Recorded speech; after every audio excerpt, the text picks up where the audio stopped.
buruk perbuatan yang tidak punya rujukan wahyu Al-Quran dan Sunnah. Fa inna kulla muhdatsin bid'ah, karena ibadah yang tidak punya rujukan dikenal dengan perbuatan dalam agama. Wa nabidatin dhalalah, perbuatan itu bisa membawa pelakunya pada keliruan wa dalalah finnar, dan sesungguhnya keliruan akan membawa pelakunya pada kesesatan atau neraka.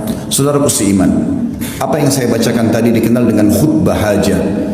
Guru kita dan kiai kita serta panutan semua umat manusia, Nabi besar Muhammad sallallahu alaihi wasallam tidak pernah melewatkan momen-momen penting, baik itu khutbah Jumat, khutbah 2 hari raya Adha dan Fitri, dan juga momen-momen mengutus pasukan, kecuali beliau selalu membuka ceramahnya, nasihatnya dengan khutbah hajah. 3 ayat penting untuk patuh dan tunduk kepada Allah, dan bagaimana umat Islam berpegang teguh pada Al-Quran dan Sunnah dalam setiap lini kehidupan mereka.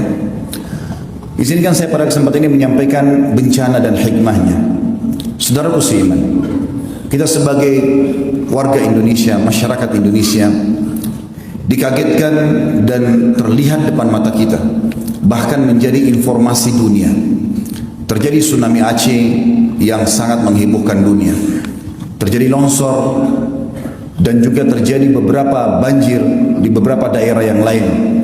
Kalau yang terbaru mungkin terjadi di Lombok, kemudian Bali, dan sekarang sudah dekat sekali dengan kita di Jakarta ini, daerah Banten. Pertanyaan kecil teman-teman sekalian, apakah kita sebagai seorang muslim tidak coba menggali apa hikmah dari kejadian seperti ini? Apakah kejadian yang memakan korban manusia begitu banyak, kerugian harta, hancurnya bangunan, kendaraan, banyaknya anak-anak yang menjadi yatim, perempuan yang menjadi janda, dan berapa banyak yang harus dikeluarkan lagi anggaran dari pemerintah, sumbangan dari masyarakat untuk membantu saudara-saudara kita di sana. Ini hal-hal yang harus sadar atau kita sadari teman-teman. Kalau seandainya itu hanya sekedar terjadi gelas yang jatuh dari tangan kita, atau mungkin ban motor kita yang kempes atau ban mobil kita, mungkin masih lebih ringan. Tapi tsunami, longsor, banjir, dan depan mata tidak bisa orang melarikan diri pada saat tertimpa itu. Apakah ini bukan sebuah pelajaran? Ini bukan bioskop film yang hanya dibuat dan rekayasa ceritanya. Fenomena alam.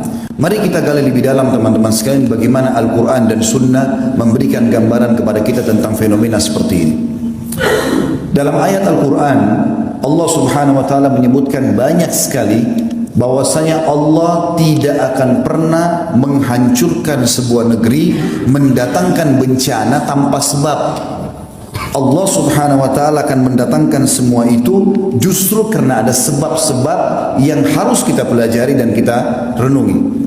Ayat yang pertama, saudaraku seiman, Allah sebutkan dalam surah Al-Qasas, surah nomor 28 ayat 59. A'udzubillahi minasyaitonir rajim. Wa ma kana rabbuka muhlikal qura hatta yab'atha fi ummiha rasula yatlu 'alaihim ayatina wa ma kunna muhlikil qura illa wa ahluha zalimun. Garis bawahi kalimat terakhir Allah di sini, zalimun. Artinya, dan ketahuilah hai Muhammad, dan beritakan kepada semua orang yang kau jangkau untuk diberitakan dari kalangan manusia, bahwasanya Tuhanmu tidak akan pernah menghancurkan, membinasakan sebuah kota, desa, negeri, sampai ia atau Allah mengutus padanya rasul atau penyampai berita bahwasanya ini haram, ini halal, ini perintah Allah, ini larangannya, yang akan membacakan kepada mereka ayat-ayat kami, dan kami tidak akan pernah menghancurkan sebuah negeri kecuali penduduknya dalam keadaan berbuat zalim. Makna zalim di sini kata ulama tafsir adalah melanggar maksiat dan terus-menerus dalam pelanggaran tersebut. Di dalam ayat lain, surah Al-Hijr, surah nomor 15 ayat 4, Allah pun berfirman, A'udzubillahi minasyaitonir rajim, wa ma ahlakna min qaryatin illa walaha kitabun ma'lum. Ketahuilah, tidak akan pernah kami binasakan satu negeri, datangkan bencana yang merata, kecuali memang telah sampai kepada mereka berita penting dari kami. Juga dalam surah Hud, surah nomor 11 ayat 117, bertubi-tubi Allah ingatkan kalau Allah tidak akan datangkan bencana kecuali karena ada pelanggaran. A'udzubillahi minasyaitonir rajim. Wa ma kana rabbuka liyuhlikal qura bidzulmin wa ahluha muslihun. Beritakan hai Muhammad kepada seluruh manusia yang kau temui, termasuk pengikutmu, Tuhanmu tidak akan pernah membinasakan satu negeri sementara penduduknya berbuat kebaikan. Saudaraku seiman, kalau terjadi bencana, bukankah kebanyakan saudara kita hanya sekedar berpikir bagaimana menyelamatkan dirinya saja? Hanya bagaimana dia sembunyi di bawah tenda, menunggu sesuap makanan, menunggu pakaian-pakaian bekas. Tapi mereka setelah selesai itu semua, datanglah pemerintah kembali memperbaiki infrastruktur yang ada, datanglah sumbangan-sumbangan, mereka kembali ke rumah-rumah mereka dan kembali kepada kebiasaan dan maksiat yang sama. Inilah yang menyebabkan saudaraku seiman terulang dan terulang bencana tersebut. Di dalam sebuah hadis yang perlu kita renungi teman-teman sekalian, disebutkan oleh Ibnu Umar radhiyallahu anhu, dan ini termasuk tanda-tanda hari kiamat. Kata Ibnu Umar radhiyallahu anhu, kata Abu Hurairah radhiyallahu anhu, la taqumus sa'a hatta yamshi ar-rajulani ila al-amri ya'malanihi fayamsakh ahaduhuma qiradan aw khinziran fala yamna alladhi naja minhuma ma ra'a li sahibihi ay yamdiya ila sya'nihi dhalika hatta yaqdiya syahwata. Tidak akan terjadi kiamat, kata Abu Hurairah anhu. Ini penyampaian dari hadis yang diambil dari Nabi SAW. Tidak akan terjadi kiamat sampai dua orang yang bersama-sama jalan ingin menyelesaikan hajatnya, mencurikah, menipukah, berzinakah. Kemudian salah satunya Allah ubah baik menjadi kerah, Allah kutuk, atau menjadi babi. Tetapi uniknya, yang satu yang sempat selamat tidak mengambil pelajaran dari yang terjadi pada temannya. Dia malah tetap jalan melanjutkan syahwatnya. Lalu kata Abu Hurairah masih lanjutannya, wa hatta yamshi rajulani ila al-amr ya'malanihi, dan sampai juga terjadi dua orang laki-laki yang berjalan, dua-duanya ingin melampiaskan syahwatnya pada yang haram, zina kah, menipu kah, mencuri kah, atau yang sejenisnya. Fayakhsifu ahaduhuma, lalu salah satunya ditenggelamkan ke dalam bumi oleh Allah. Fala yamna alladhi naja minhuma ma ra'a bi sahibihi ay yamshiya li sya'nihi dzalik. Tetapi sayangnya temannya yang selamat dari tenggelam itu, longsor kah, badai kah, atau tenggelamnya dengan tsunami kah, dia tidak menahan dirinya untuk melampiaskan hajatnya hatta yaqdiya syahwatahu min. Bahkan bisa saja dia melampiaskan syahwatnya pada temannya yang tenggelam itu.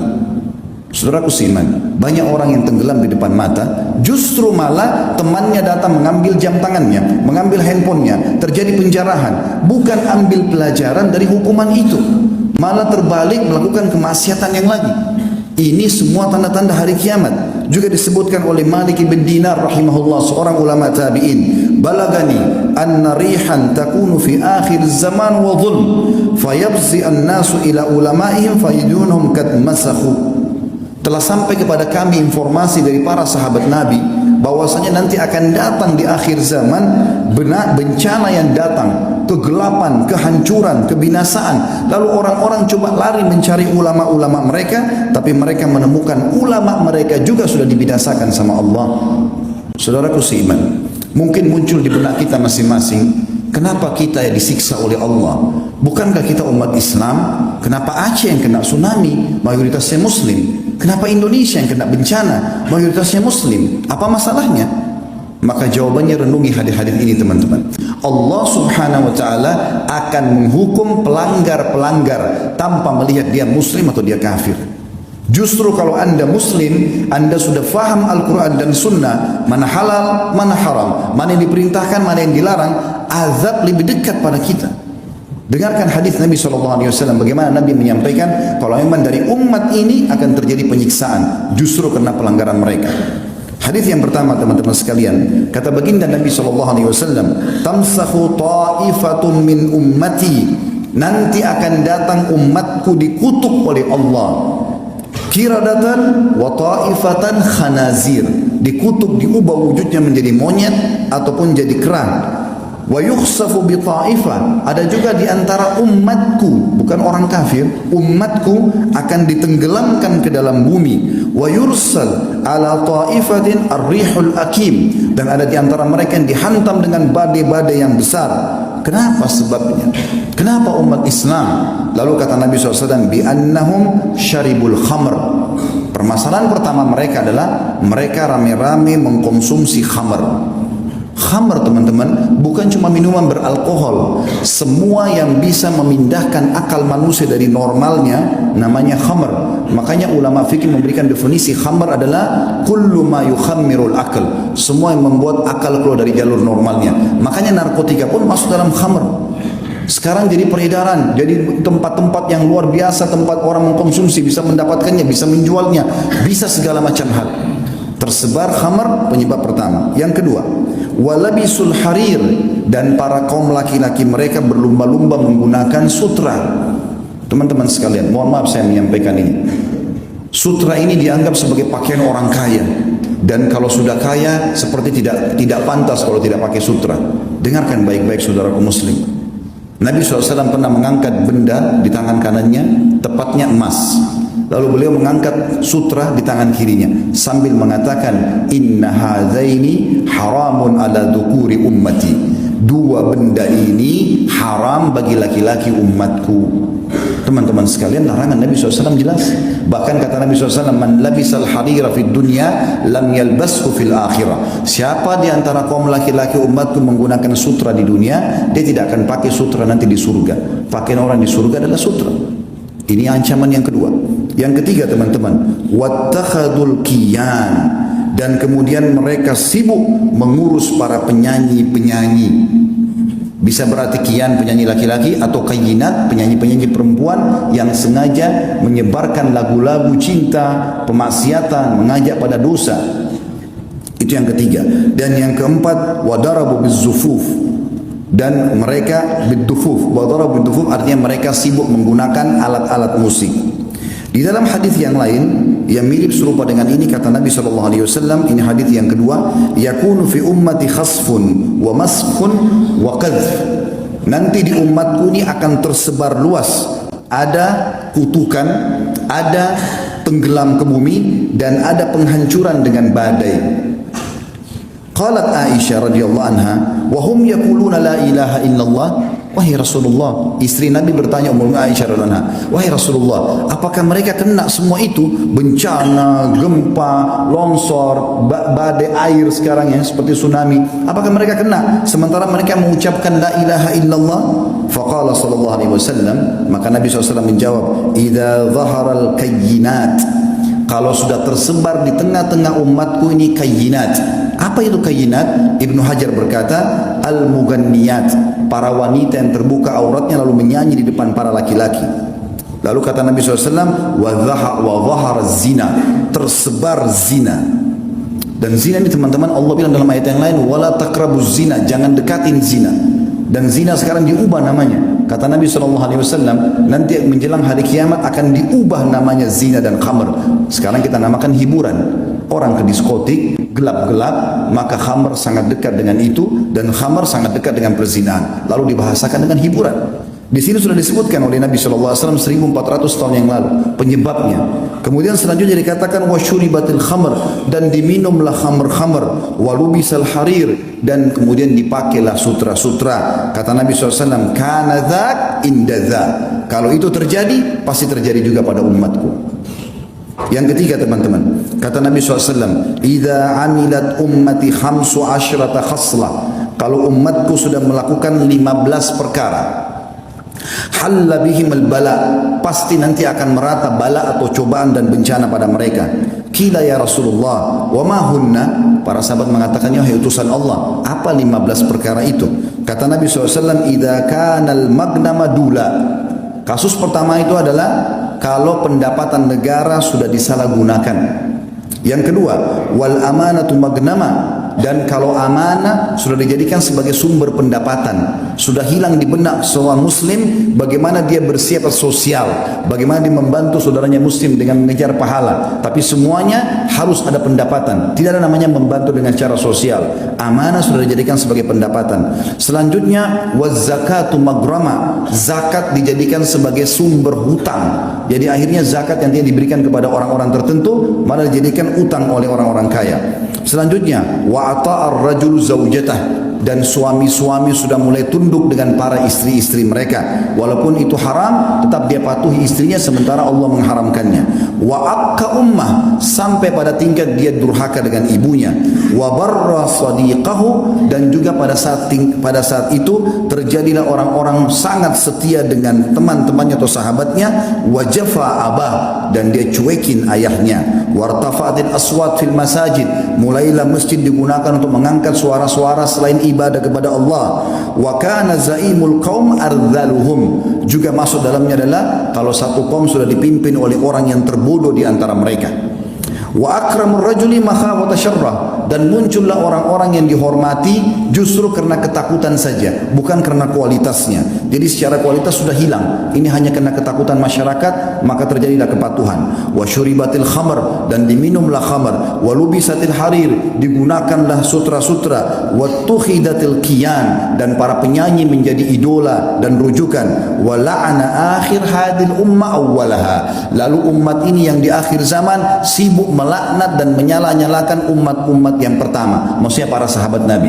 Ya, mungkin kita sudah tahu sama-sama ada sebagian kelompok yang mengaku Islam sengaja menghina-hina para sahabat Nabi ridwanullahi alaihim yang mestinya jadi rujukan. Maka kata Nabi SAW, fayartaqibu inda dzalik, maka pada saat itu mereka akan ditimpa rihan hamra, akan datang pada mereka badai yang membawa kemerahan. Sebagian ulama mengatakan badai pasirnya merah, atau mungkin badai yang mendatangkan kebakaran. Wa khasfan, dan mereka dikutuk. Wa khasfan itu ditenggelamkan di bumi. Wa maskhan diubah atau dikutuk. Saudaraku seiman, Allah Subhanahu wa taala mendatangkan peringatan termasuk guntur, petir, apa saja ya yang sering mungkin kita lihat fenomena alam yang manusia tidak bisa melarangnya atau menjangkaunya, gitu kan. Itu semua sebagai peringatan. Ini ayat Al-Quran. Saya dari tadi sebutkan qala Allah, qala Rasul. Allah beriman, Rasulullah bersabda. Perhatikan, ini kekal ditilawkan hari kiamat. Bapak-bapak nanti sebentar kalau bubar Jumat bisa buka surah Isra, surah nomor 17 ayat 59. Allah mengatakan, a'udzubillahi minasyaitonir rajim. Wa man nursil bil ayati illa takhwifa. Kami tidak pernah datangkan tanda-tanda dari kami kecuali untuk menakut-nakuti supaya mereka takut. Juga dalam surah yang lain At-Taubah surah nomor 9 ayat 126 Allah berfirman, a'udzubillahi minasyaitonir rajim. Awala yarawna annahum yuftanuna fi kulli amin marratan aw marrataini thumma la yatubuna wa la hum yadhakkarun. Tidakkah mereka itu manusia itu melihat setiap tahunnya kami uji mereka setahun sekali sampai 2 kali, baik di badan mereka dengan penyakit, baik ributnya rumah tangganya, baik keseleo, baik apa saja masalah, atau mungkin masalah lebih umum semuanya kena masyarakat. Kami uji mereka setiap tahun sekali atau sampai 2 kali agar mereka bertobat dan mereka kembali, tapi sayangnya mereka tidak mengambil pelajaran itu. Juga dalam surah Al-An'am surah nomor 6 ayat 43 Allah berfirman, a'udzubillahi minasyaitonir rajim. Falaula idja'ahum ba'suna tadarra'u walakin qasat qulubuhum wa zayyana lahumus syaitanu ma kanu ya'malun. Andai saja pada saat datang peringatan-peringatan dari kami lalu mereka tunduk dan mereka kembali ke jalan kami, itu akan menyelamatkan mereka. Tetapi sayangnya kata Allah, hati mereka keras dan syaitan menghiasi amal-amal mereka terhadap apa yang mereka lakukan itu. Saudaraku seiman, Allah Subhanahu wa taala kalau menghancurkan kaum itu enggak ada yang bisa selamat. Bukan kita tonton di TV kemarin kejadian tsunami, ada yang lagi duduk di pinggir pantai makan, ada yang lagi ngobrol, ada yang lagi setir mobil. Banyak yang saya temukan waktu kemarin kejadian Palu di Makassar, kami sempat ke sana. Yang saya temui mereka mengatakan lagi duduk sama istrinya, ada yang lagi ngobrol, ada yang lagi telepon, tanpa sadar gempa datang hancur semuanya. Tidak ada kesempatan untuk lari. Jangan kita menganggap bahwasanya kita bisa melarikan diri, teman-teman sekalian. Kalau hukuman Allah sudah datang berbahaya. Apalagi kalau anda dasarnya tahu hukum dan anda tidak ingatkan orang lain. Renungi hadis Bukhari. Nabi SAW mengatakan, pernah satu kali Allah utus Jibril untuk menghancurkan satu negeri. Lalu Jibril berkata, ya Allah, sesungguhnya di negeri itu ada hambamu fulan, ada orang soleh di situ. Lalu Allah SWT mengatakan kepada Jibril, mulai siksaan dari dia, karena dia tidak pernah menyuruh kepada kebaikan, tidak pernah melarang dari kemungkaran. Kita faham, berhentikan orang, teman-teman sekalian. Dan ada juga hadis Bukhari, kata Nabi SAW, perumpamaan kalian dengan orang yang berbuat kesalahan ini. Mimbar-mimbar ini berfungsi teman-teman untuk menasihati umat. Maafkan kalau saya harus membahasakan ini. Dan juga teman-teman dai-dai yang lain, para ulama yang lain, para kiai yang lain harus bisa menyampaikan kepada umat. Karena kalau tidak amar ma'ruf nahi mungkar akan merata semuanya. Kata Nabi SAW, perumpamaan kalian dengan orang-orang yang berbuat mungkar seperti orang yang di atas satu bahtera. Kalian ada di atas, mereka ada di bawah. Setiap kali mereka mau ambil air, mereka harus naik ke atas. Kalau di kantor, di instansi, di sebuah rumah, di komplek perumahan, di sebuah negara, ada orang-orang yang taat kepada Allah, selalu ingatkan, ini gak boleh loh, haram, ini harus dikerjakan loh. Maka ini mengganggu orang-orang yang berbuat kemaksiatan. Perumpamannya, orang soleh ada di atas kapal, orang yang fasik ada di bawah. Mereka setiap mau ambil ambil air, maksudnya mau aktivitas, mereka harus naik ke atas. Maka mereka ambil inisiatif. Mereka bilang, daripada setiap kali kita mau ambil air naik ke atas, lewatin orang-orang soleh itu, kita jebolin aja kapal dari bawah, buat lubang, maka akan masuk air. Kata Nabi SAW, kalau kalian biarkan mereka menjebol itu, maka kalian akan tenggelam semuanya. Teman-teman, kalau azabnya Allah datang, semuanya kena. Maka jangan tunggu itu terjadi, saudaraku seiman. Aku qauli hadza, saya sudah mengucapkan perkataan saya ini, wa astaghfirullah li wa lakum, dan saya beristighfar kepada Allah dan mengajak jemaah untuk istighfar kepada Allah. Fastaghfiruhu innahu huwal ghafurur rahim. Beristighfarlah kepada yang Dia Maha menerima taubat hamba-hambanya. Alhamdulillah wassalatu wassalamu ala Rasulillah. Segala puji dan puja kehadirat Allah Subhanahu wa taala, juga salawat dan taslim kepada Nabi besar Muhammad sallallahu alaihi wasallam.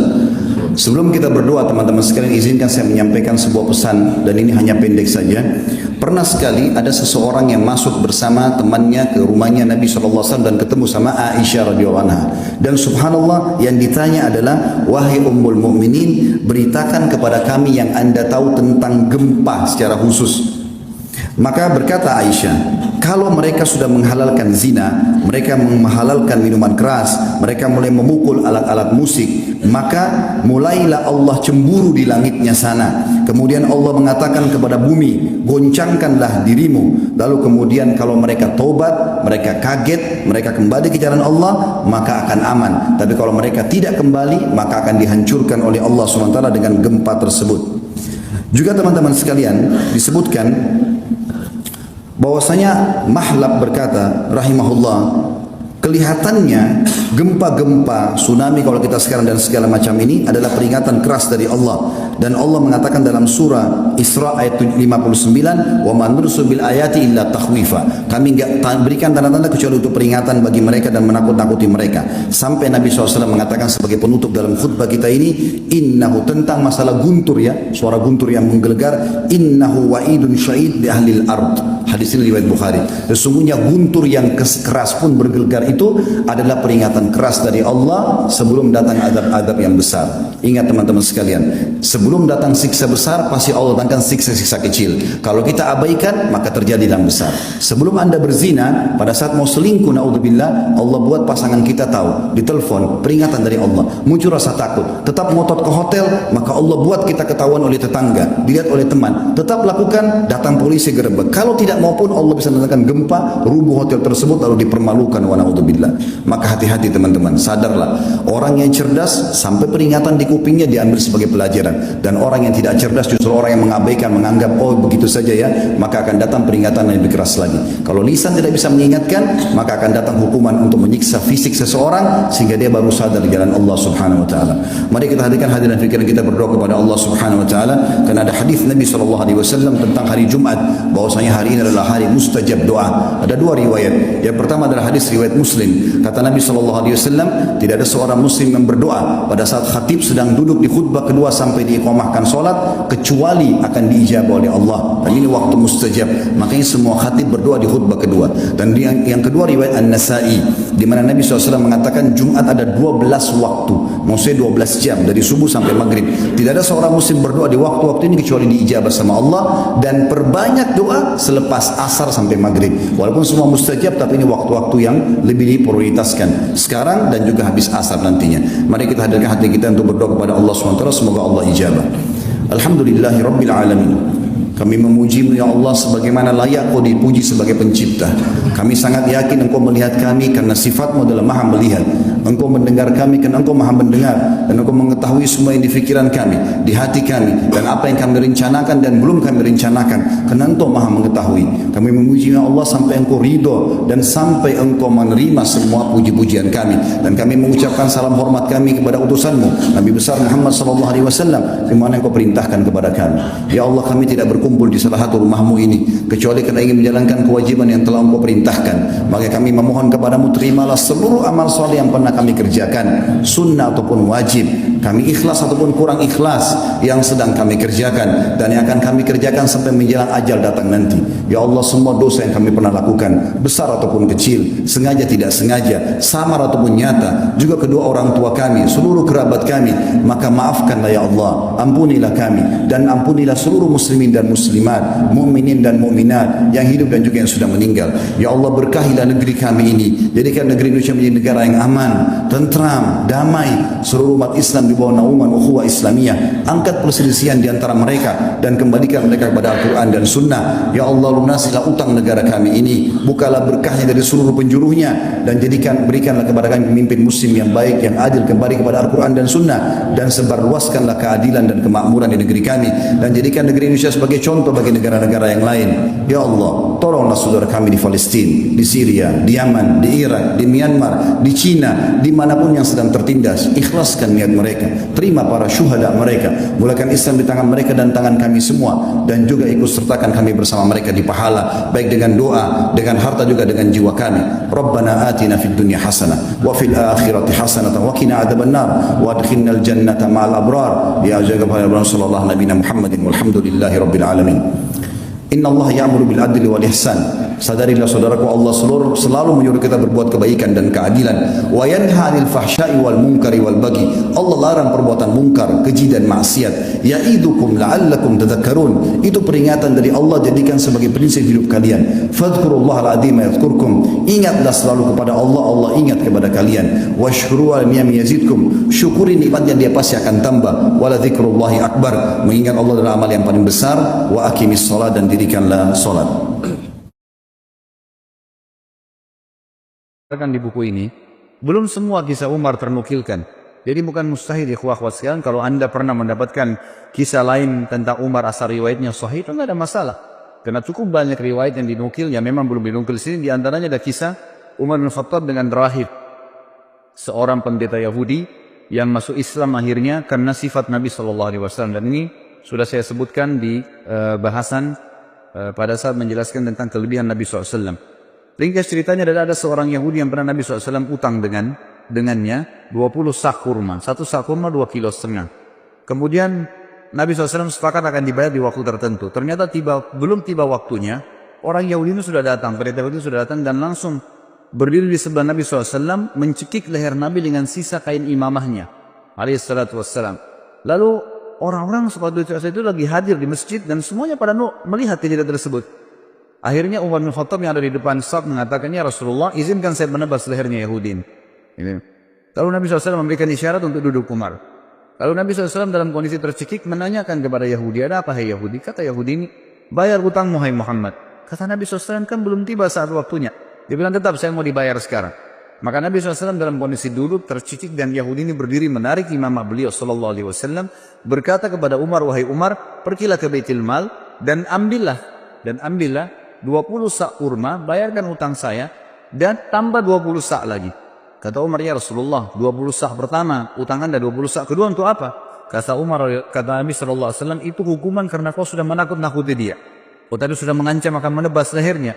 Artinya Nabi SAW seakan-akan memberikan isyarat, kalau saya masih ada jangan ambil keputusan, gitu kan. Maka Umar pun pergi ke Baitul Mal, meninggalkan Yahudi ini. Yahudi jalan di belakangnya sambil marah dengan Yahudi ini. Tiba di Baitul Mal, Umar bin Khattab menyiapkan 20 sak kurma, diberikan kepada Yahudi itu.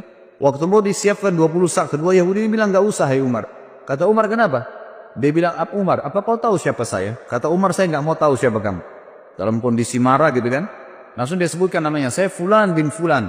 Namanya ini kebetulan nama salah satu pendeta Yahudi yang terkenal sudah lama masuk Islam. Kata Umar, "Saya tanya kamu atas nama Allah, apakah kau dia?" Dia bilang, "Iya." "Bukankah kau tahu itu adalah Rasulullah SAW?" Kata dia, "Ya saya tahu." "Lalu kenapa kau lakukan perbuatan tadi sementara kau tahu adalah Nabi Allah?" Kata si Yahudi, "Hai Umar, apa kau kira saya gila? Saya datang ke masjid kalian, mencekik Nabi dan Raja kalian. Di hadapan kalian, saya sudah siap mati pada saat itu. Karena saya ingin membuktikan satu hal dari Muhammad yang belum saya temukan padanya. Semua ciri kenabian, Nabi terakhir ada pada diri Muhammad. Semua sudah saya temukan. Fisiknya, tempat tinggalnya, nama-namanya, tinggal ada satu belum. Ghalaba hilmuhu ghadabu. Emosinya dikalahkan dengan kasih sayangnya. Dan tadi saya sengaja nagih sebelum waktu, saya sengaja cekik lehernya. Tujuannya untuk memancing emosinya. Ternyata memang kasih sayangnya mengalahkan ya emosinya. Dan sekarang saya mengucapkan Umar asyhadu an la ilaha illallah wa anna Muhammad Rasulullah. Ini syahadat orang tersebut di depan Umar radhiyallahu anhu. Ini di antara kisah yang belum dinukil tentunya. Ada juga kisah yang lain, kisah tentang masuk Islam, kisah tentang Umar radhiyallahu anhu zaman khilafahnya. Beliau sempat keliling kota Madinah di malam hari. Kemudian beliau menemukan ada satu laki-laki Badui. Laki-laki Badui ini kebetulan lagi menancapkan tali kemahnya sambil memikatkan dengan tali untahnya. Dan di dalam kemahnya ada suara rintihan perempuan yang sedang menangis. Maka Umar pun lewat dan berkata setelah memberikan salam, wahai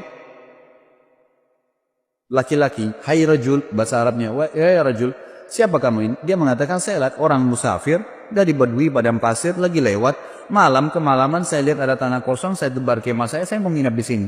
Kata Umar, suara siapa tuh rintihan dalam kemahmu? Dia bilang, sudahlah saudaraku, pergilah, tidak usah campurin itu. Kata Umar, mungkin saya bisa bantu. Kata orang itu suara istri saya yang mau melahirkan, tapi tidak ada yang bantu.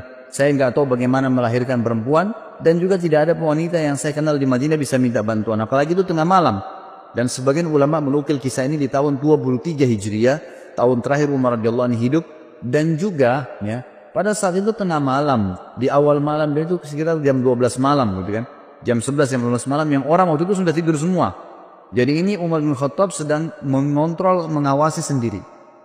Ringkas cerita adalah Umar bin Khattab lalu berkata kepadanya, maukah kau saya datangkan seorang wanita dari Madinah yang bisa membantu istrimu melahirkan? Dia bilang mau.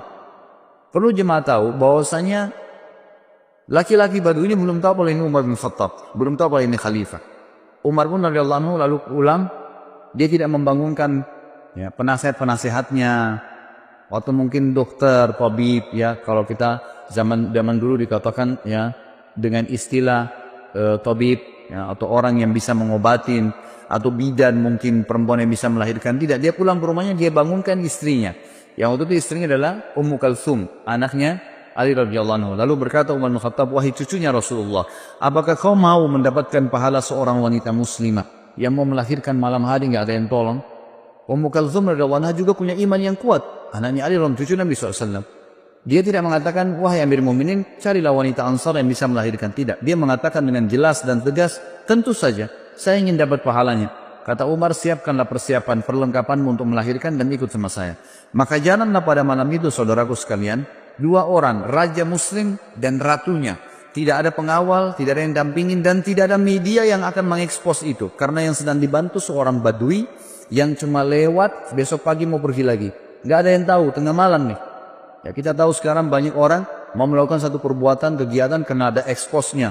Kemudian bisa mengangkat namanya. Sama sekali enggak. Jalanlah keduanya tiba di kemah orang Badui tersebut. Ringkas ceritanya, kata Umar bin Khattab kepada istrinya, masuklah ke kemah dan selesaikan tugasmu. Istrinya pun akhirnya membantu wanita tersebut melahirkan.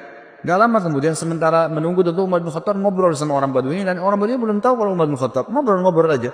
Seperti biasa. Lalu kemudian terdengar suara bayi dari dalam dan Ummu Kalthum, istri Umar bin Khattab radhiyallahu anhu majma'in, berkata, "Ya Amir Mukminin, wahai pemimpin orang yang beriman." Jadi hai raja, beritahukan kepada laki-laki di sebelahmu kalau istrinya sudah melahirkan normal. Begitu mendengarkan kalimat Amir Mukminin, si Badui tadi dari tempat duduknya turun ke tanah, ketakutan, lalu berkata, "Apakah Anda Amir Mukminin Umar bin Khattab?" Umar bin Khattab mengatakan kepada dia, "Ala rizkika, tenang aja." Dia bilang diulangi, "Apakah Anda Amir Mukminin Umar bin Khattab?"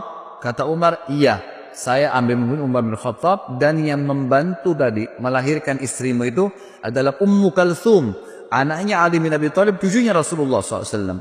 Maka orang ini pun menangis pada saat itu dan berkata, "Maha suci Allah yang telah mengaruniakan saya nikmat yang tidak terhingga malam ini, karena saya telah didepangi duduk oleh raja ya Muslimin, dan istri saya telah dibantu melahirkan oleh ratu Muslimin, dan anak saya disentuh pertama kali dengan kulit cucu Nabi SAW." Kita lihat bagaimana perilaku Umar bin Khattab yang luar biasa, gitu kan? Setiap perilakunya menjadi sebuah pelajaran. Kisah yang lain juga, Umar bin Khattab radhiyallahu anhu pernah satu malam jalan, kemudian menemukan ya, di luar kota Madinah tentunya nih. Ini kisah yang sahih adalah di luar kota Madinah. Kemudian dia lagi jalan dan dia temukan ternyata ada seorang wanita yang sedang duduk. Kemudian di sebelahnya ada 3 orang anak yang sedang menangis. Kemudian Umar bin Khattab pun datang sambil mengatakan, ya, Assalamualaikum wahai pemilik cahaya api itu. Lalu wanita itu menjawab, setelah itu Umar mengatakan, apakah engkau mengizinkan aku mendekat? Kata wanita itu, mendekatlah tapi dengan sopan, kalau enggak pergilah. Kata Umar bin Khattab pada saat mendekat, ada apa? Wahai hamba Allah, dia bilang, dan kenapa anak-anakmu menangis? Dia bilang, saya sudah berapa hari enggak makan, anak saya kelaparan, butuh makanan. Terus apa yang kamu masak di panci? Yang saya masak di panci sebuah batu yang saya masukkan supaya anak-anak saya kira saya masak, dan ini sudah 3 hari berjalan. Sementara Amir Mukminin tidak perhatian kepada kami. Dia tidak tahu kalau ini Umar bin Khattab. Lalu Umar pun berkata kepada temannya, kalau tidak salah itu bersama dengan Ubay bin Ka'ab. Mereka berdua lalu menuju ke Baitul Mal, mengambil kebutuhan muslimin, dipikul. Kemudian Umar berkata, angkatlah ke pundakku. Kata Ubay, biar saya yang angkat Amir Mukminin. Kata Umar, angkat ke pundakku sampai 3 kali. Ubay terus mengatakan, biar saya Amir Mukminin. Kata Umar, apa kau ingin memikul dosaku pada hari kiamat? Maka Ubay pun diam. Lalu pergilah mereka berdua bersama. Lalu Umar bin Khattab, dalam riwayat ini dikatakan, meniup panci yang tadinya apinya sudah mulai redam, sampai terlihat asap dan percikan-percikan api berada di antara jenggot beliau. Dan waktu itu Umar bin Khattab memiliki jenggot yang sama Nabi SAW sampai ke dadahnya radhiyallahu anhu. Kemudian beliau meniup-niup di tengah malam, seorang raja meniup api panci untuk memasakkan masyarakatnya. Setelah terbakar api tersebut, lalu Umar bin Khattab mengatakan kepada ibu tersebut, taburilah gandum di atas air. Lalu Umar yang mengaduknya. Terus diaduk sampai menjadi kental, menjadi makanan. Ditaruhlah garam, ditaruhlah segala kebutuhannya. Kemudian setelah itu diberikanlah makan oleh Umar bin Khattab. Dikatakan, berikan saya nampan, dikasih nampan, ditumpah. Kemudian diberikan makan anak-anak tersebut sampai semua kenyang. Setelah kenyang, kata Umar, ambillah ini semua. Lalu ibu tersebut berkata, sungguh demi Allah kau lebih baik daripada Amir Mukminin. Ya tidak tahu kalau ini Umar bin Khattab. Kata Umar, janganlah berkata begitu wali ibu. Kalau kau satu waktu bertemu dengan Amir Mukminin, kau pasti akan menemukan saya ada di sana. Gitu kan? Hanya begitu saja. Lalu Umar bin Khattab memegang tangan Ubay, sama-sama keluar. Kata Ubay, waktu Umar bin Khattab, Amir Mukminin meninggalkan tempat tersebut, lalu dia menyelip di antara semak belukar seperti binatang buas yang sedang mengintai mangsanya. Jadi dia dengan teliti ke arah ibu tadi sama anak-anak itu. Lalu setelah itu dia lihat anak-anak tersebut yang tadinya nangis, tidur, bangun, bermain, ceria, gitu kan. Lalu Umar bin Khattab mengangkat kepalanya, ya seakan-akan berhenti untuk memata-matai dan berkata, segala puji bagi Allah yang selamatkan saya dari orang-orang ini yang akan menuntut saya pada hari kiamat. Perilaku yang sangat luar biasa dari seorang yang beriman kepada Allah subhanahu wa ta'ala. Dan cukup banyak kisah yang berhubungan dengan hal-hal yang seperti ini. Umar bin Khattab radhiyallahu anhu juga pernah memberikan pelajaran tentang masalah takdir. Sebagaimana dinukil dalam banyak riwayat-riwayat sahih, teman-teman yang pegang buku bisa di halaman 276 sampai 277, kisah yang berhubungan dengan masalah itu. Umar bin Khattab radhiyallahu anhu pernah menuju ke negeri Syam, dan di negeri Syam itu ternyata ada satu wilayah yang akan dimasukin, terkenal ada penyakit taun. Ya, sebelum keluar ke negeri Syam, masih dari kota Madinah, gitu kan. Riwayat sahih menjelaskan masih di kota Madinah. Lalu pada saat itu ada seorang panglima perang, Abu Ubaidah bin Jarrah radhiyallahu anhu, yang terkenal juga, salah satu yang terkenal, Amin Hadil Ummah, orang yang paling terpercayanya umat Islam, gitu ya.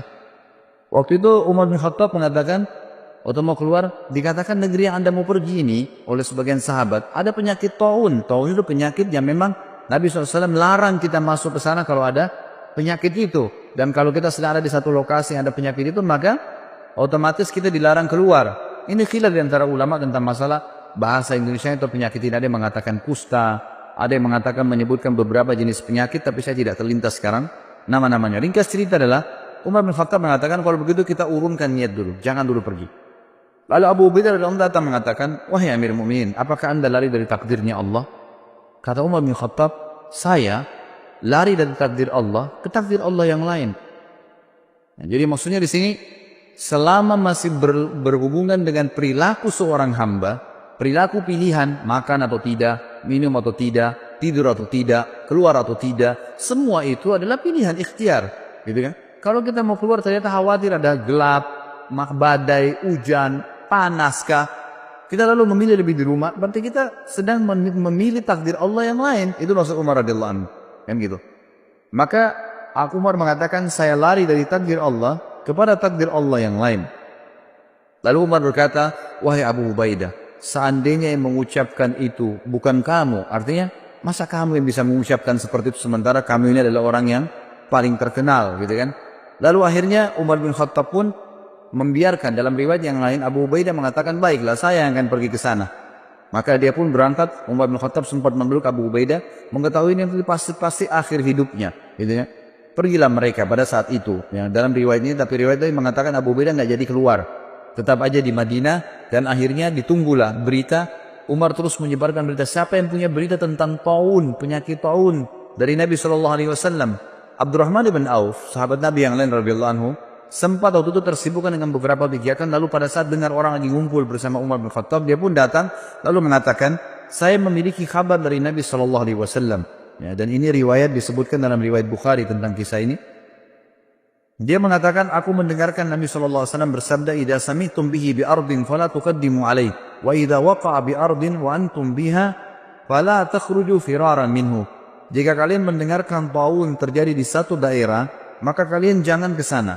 Dan jika kalian bila itu terjadi pada satu kaum, sedangkan kalian berada di dalamnya, maka kalian jangan keluar darinya atau menghindarinya. Maka Umar pun akhirnya bertahmid, mengatakan, alhamdulillah, segala puji bagi Allah yang telah membantu aku untuk mengambil keputusan yang tepat. Juga Bapak Ibu sekalian, ada kisah yang menarik tentang, atau syubhat seringkali kalau Anda baca buku sejarah, Anda temukan tentang ada sering ahli-ahli sejarah Islam juga menulis buku yang mereka mengatakan Umar bin Khattab tidak menyenangi Khalid bin Walid. Tidak menyenangi Khalid bin Walid. Terbukti Umar bin Khattab melenserkannya dari jabatannya sebagai pimpinan perang. Penulis buku ini meluruskan masalah itu. Beliau mengatakan ini pemahaman yang salah. Umar bin Khattab mencopot Khalid bin Walid dari jabatannya bukan karena Umar bin bencinya. Dan nanti akan beliau katakan bukti. Tetapi Umar bin Khattab sendiri menyebutkan dalam riwayat, ya ini disebutkan dalam Tarikh At-Tabari, ya, disebutkan oleh penulis buku menukil dari situ ya.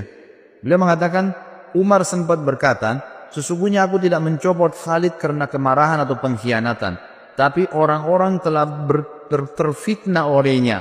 Aku khawatir mereka akan disandarkan kepadanya. Maksudnya nanti orang-orang menganggap Khalid bin Walid jadi penyebab menang perang. Jadi fitnah, orang sudah tidak bergantung lagi sama Allah. Maka aku copot gara-gara itu. Dalam riwayat lain dijelaskan bahwasanya pernah terdengar oleh Umar bin Khattab Khalid bin Walid ini berkhianat. Beritanya begitu di harta rampasan perang. Lalu Umar bin Khattab dari Madinah mengutus Bilal. Perlu ikhwah dan akhwat sekalian tahu, teman-teman tahu bahwasanya Khalid bin Walid ini dulu pimpinan, ya, tuan Sayyid di Mekah, gitu kan. Dan Bilal adalah seorang budaknya Umayyah bin Khalaf. Ya. Jadi dulu kondisinya tuh secara kejiwaan, ya, orang walaupun sudah masuk Islam, Bilal masih merasa Khalid bin Walid ini dulu tuan, gitu kan, terkenal. Merasa Khalid bin Walid ini dulu tuan, gitu kan, terkenal. Bila Umar ingin menghilangkan perasaan itu dari Bilal dan juga ingin mendidik kaum muslimin tentang sebuah poin penting, tidak ada fanatisme dalam Islam. Maka Umar radhiyallahu anhu mengutus Bilal, mengatakan, wahai Bilal, pergilah ke pasukan muslimin yang dipimpin oleh Khalid bin Walid. Lalu bacakan suratku ini di pada Khalid, sementara Khalid kamu suruh tidur di tanah dan kamu letakkan telapak kakimu di pipinya. Ini perintah yang memang berat gitu ya, bagi Bilal berat dan satu perilaku yang aneh gitu, tapi dilakukanlah. Bilal patuh. Bilal mengatakan, baiklah Amir Mu'minin. Tiba di sana, Bilal datang kepada Khalid bin Walid, masuk dalam khimah, bicara baik-baik. Wahai Khalid, Amir Mu'minin memerintahkan saya seperti ini. Bagaimana pendapatmu? Saya harus memanggilmu dengan suara keras dari luar khimah. Saya menyuruh kamu meletakkan pipimu di tanah, lalu saya letakkan telapak kakiku di atas pipimu, baru saya bacakan surat ini.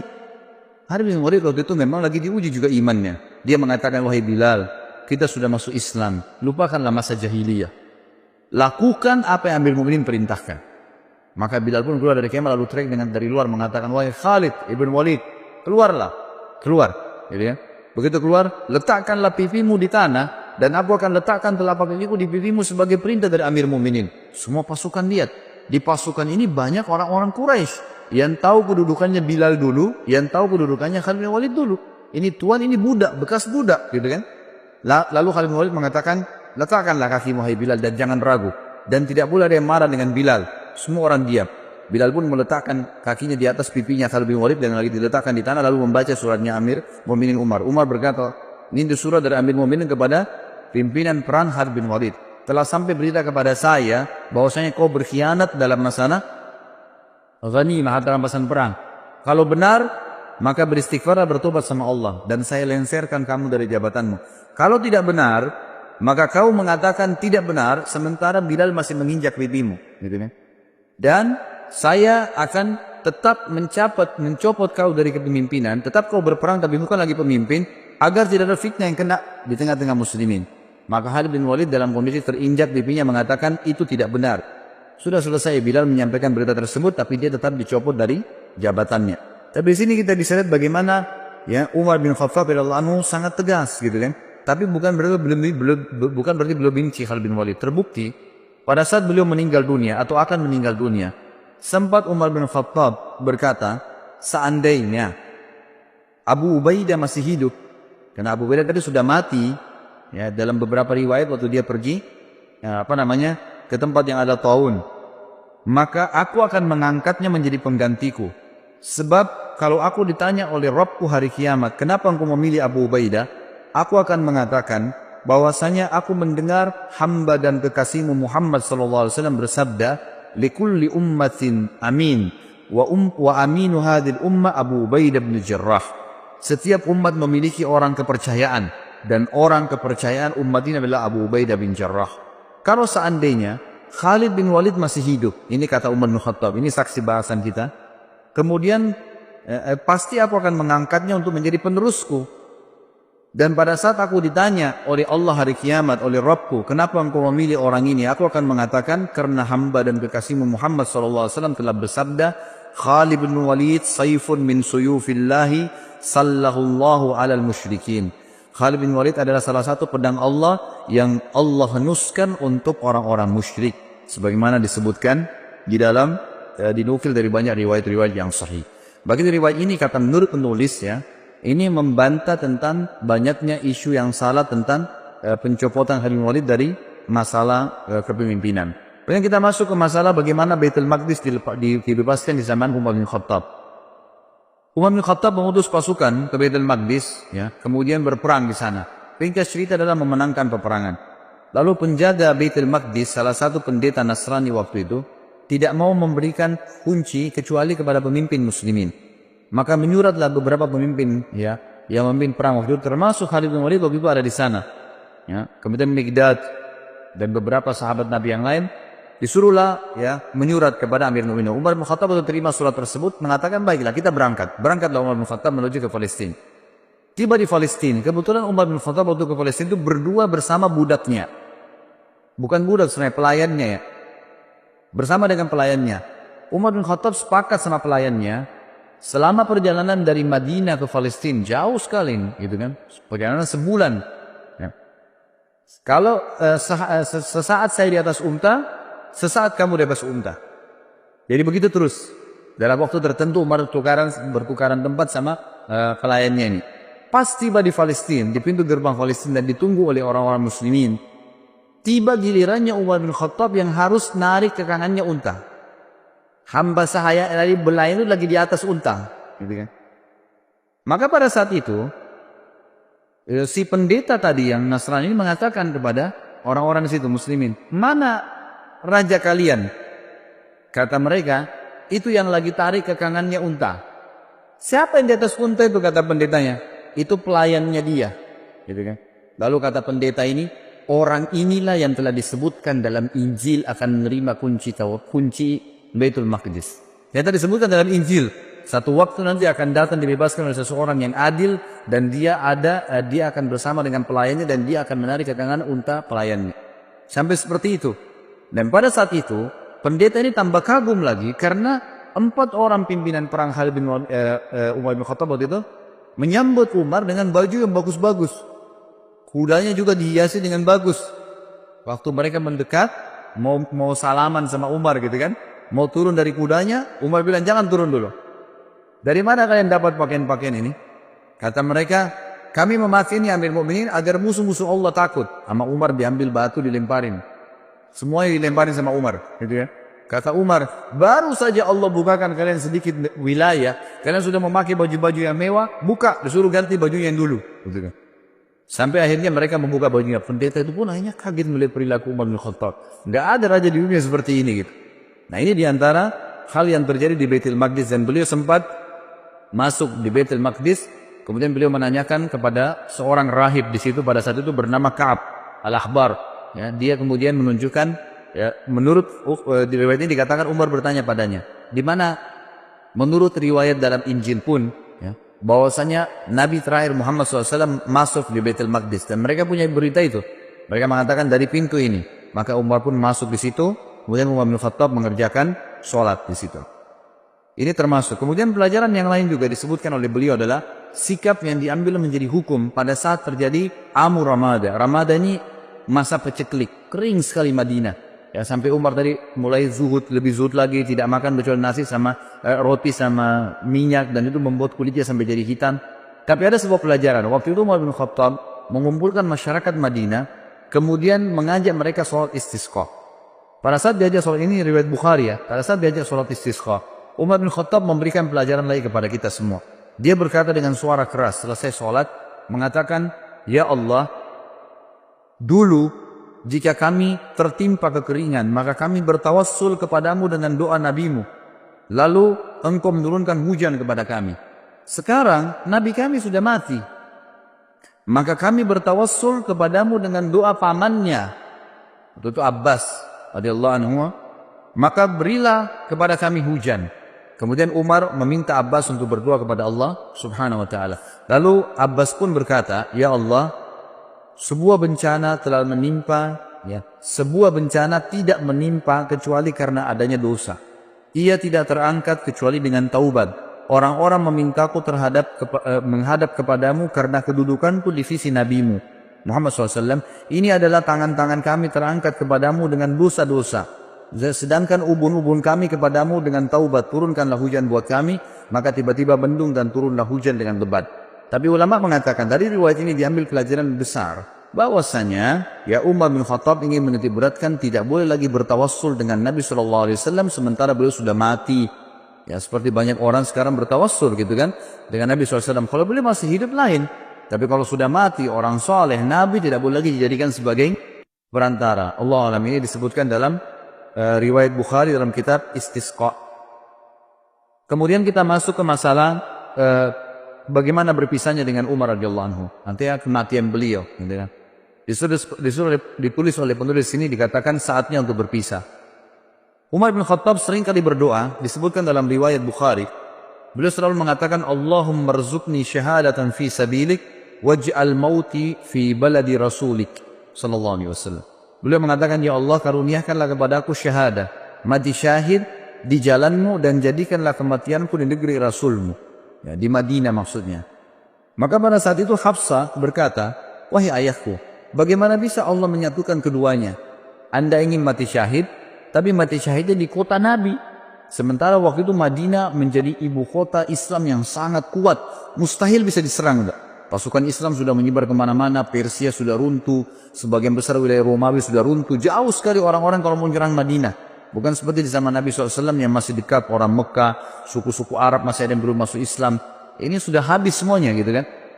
Maka Umar mengatakan, "Ya'ti bihallah insya, Allah akan datangkan kalau Allah mau."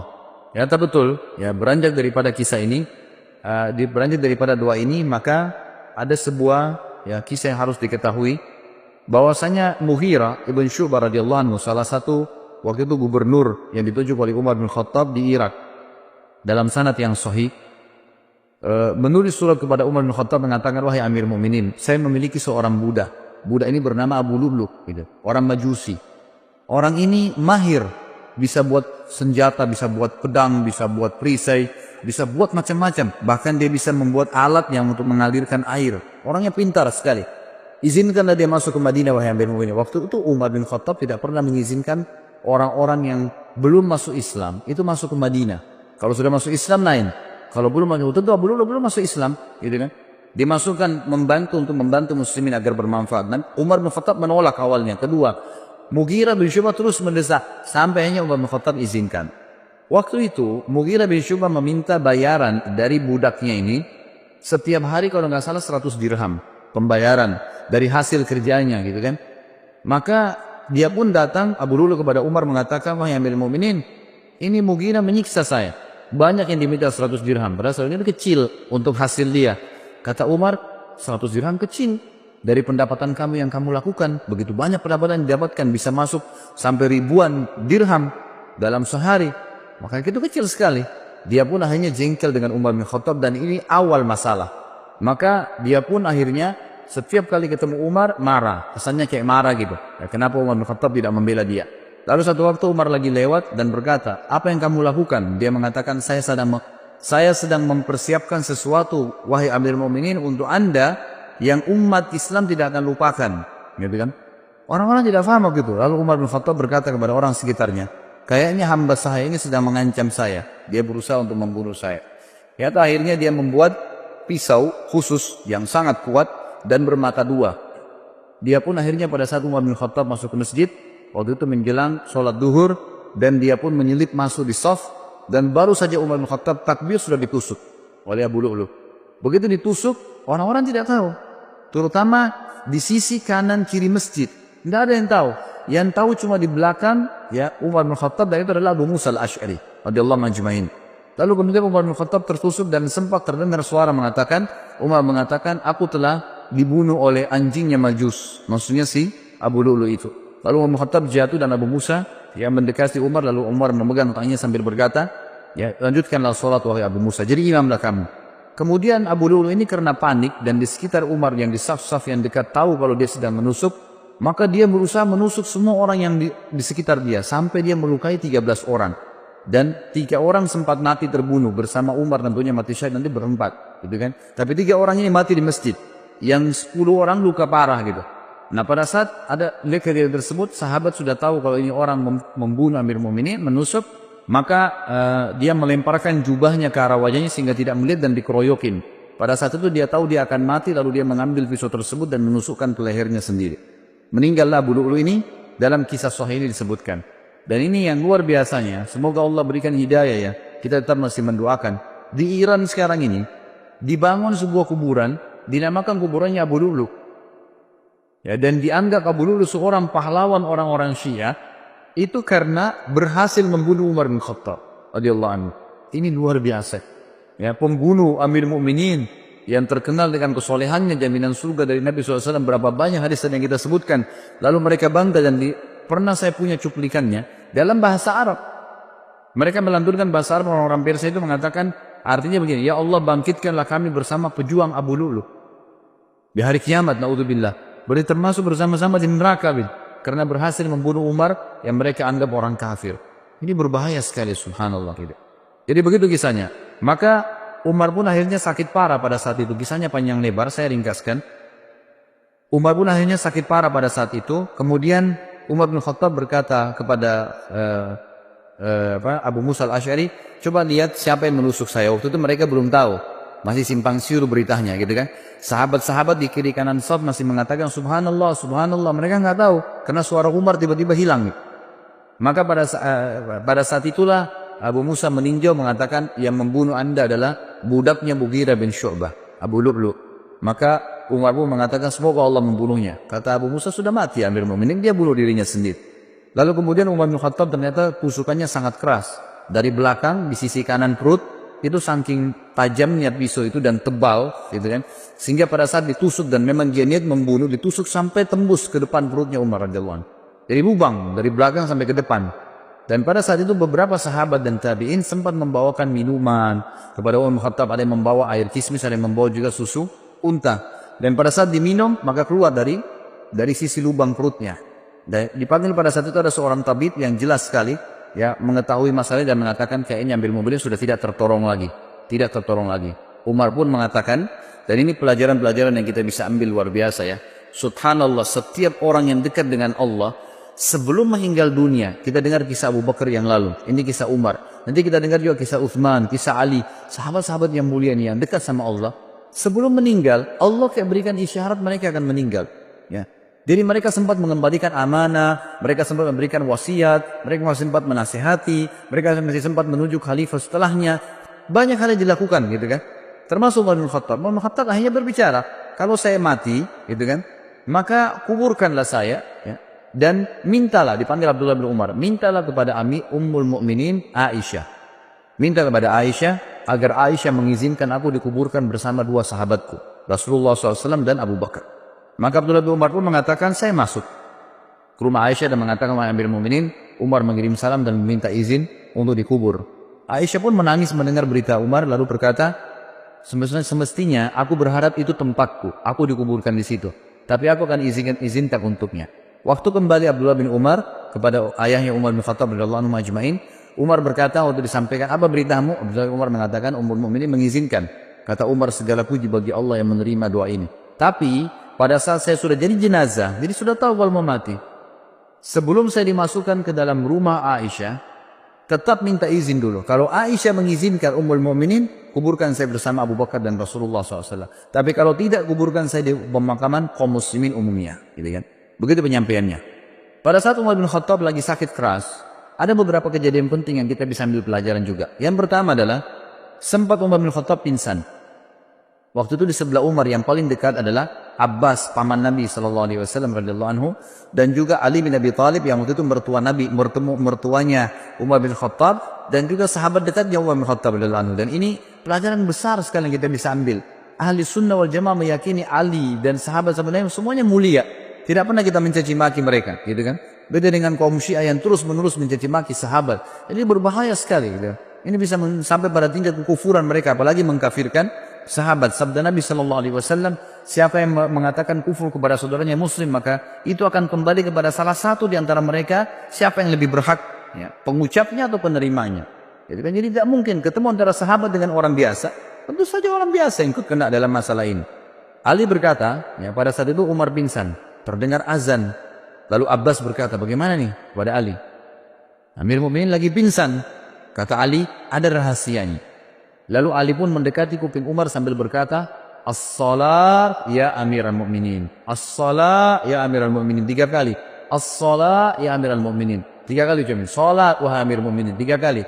Tiba-tiba Umar yang kondisi pingsan, perutnya ini lubang dari belakang ke depan, ya, terbangun lalu mengatakan, iya, tidak ada Islam bagi orang yang tidak sholat. Sholat membangunkan dari pingsan, subhanallah. Ya. Kita kadang-kadang hanya kena tidur malam, sudah lama tidurnya, ranjangnya enak, nggak bisa bangun dengan azan. Kupingnya dikincingi sama setan, gitu kan. Tapi kalau ini enggak, radhiyallahu anhu, bangun, dalam posisi pingsan bisa bangun hanya dengan meninggal sholat, karena kuatnya imannya.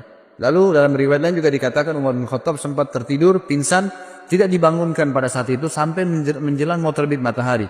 Lalu Umar bangun. Kata Umar, apakah orang-orang sudah sholat subuh? Kata mereka, sudah Amirul Mukminin. Lalu Umar mengatakan, iya, tidak ada, ya, bagian yang boleh dihormatin, diberikan jabatan di dalam Islam bagi seseorang yang tidak sholat.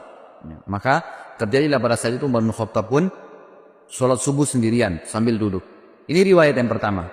Riwayat yang kedua, pada saat beliau sakit keras, maka datanglah orang-orang yang mendoakan, mengatakan Amirul Mukminin, Anda adalah utusan, Anda adalah pendamping Rasulullah SAW, Anda ini dipuji-pujilah Umar bin Khattab. Mereka selalu menepis, jangan katakan itu, terus begitu. Sampai ada seorang anak laki-laki berkata, wahai Amirul Mukminin, bergembiralah dengan berita gembira dari Allah kepadamu, persahabatanmu dengan Rasulullah SAW. Itu sudah satu nilai.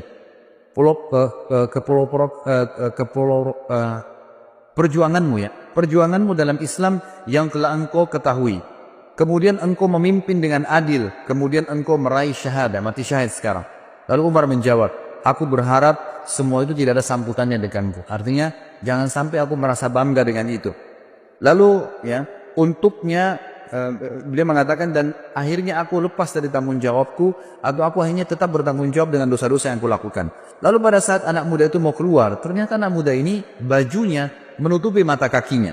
Dan ini riwayat jarang sekali disebutkan. Sebenarnya riwayat ini riwayat sahih, ya, yang menyebutkan tentang dilarangnya laki-laki untuk isbal, menutup mata kakinya dengan celananya, dengan pakaiannya. Ini masuk dalam bab isbal sebenarnya. Lalu Umar melihat ternyata sarungnya, pakaiannya laki-laki anak muda itu menyentuh tanah, menutup mata kakinya.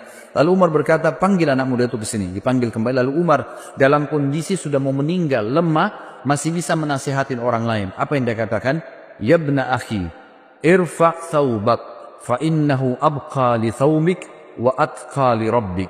Wahai keponakanku, ya, biasanya orang dalam agama kita ini, kalau ada seseorang anak muslim lebih muda, ya, kita bisa mengatakan wahai anak saudaraku. Kalau kita biasa mengatakan keponakan, karena ayahnya kan saudara kita dalam Islam, Ya, biasa dikatakan gitu, ya ibn akhi, gitu kan. Angkatlah pakaianmu, karena itu akan lebih awet bagi pakaianmu, tidak mudah kotor, ya, tidak bisa menjatuhkan kamu, karena kalau panjang bisa menjatuhkan, bisa keinjak dan seterusnya. Dan itu lebih bertakwa kepada Rabbmu. Kemudian Ibnu Abbas berkata, aku berkata kepada Umar, bergembiralah, engkau akan meraih surga. Sungguh engkau telah menyertai Rasulullah dalam waktu yang lama. Engkau memegang urusan orang-orang beriman.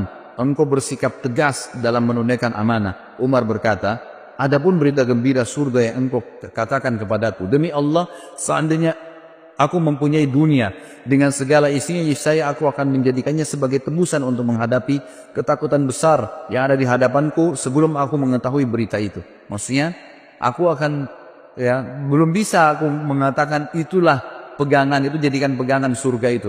Walaupun sudah dijamin oleh Nabi SAW. Kalau seandainya aku punya dunia dan seluruh isinya, aku akan jadikan sebagai tebusan agar bisa mendapatkan surga itu.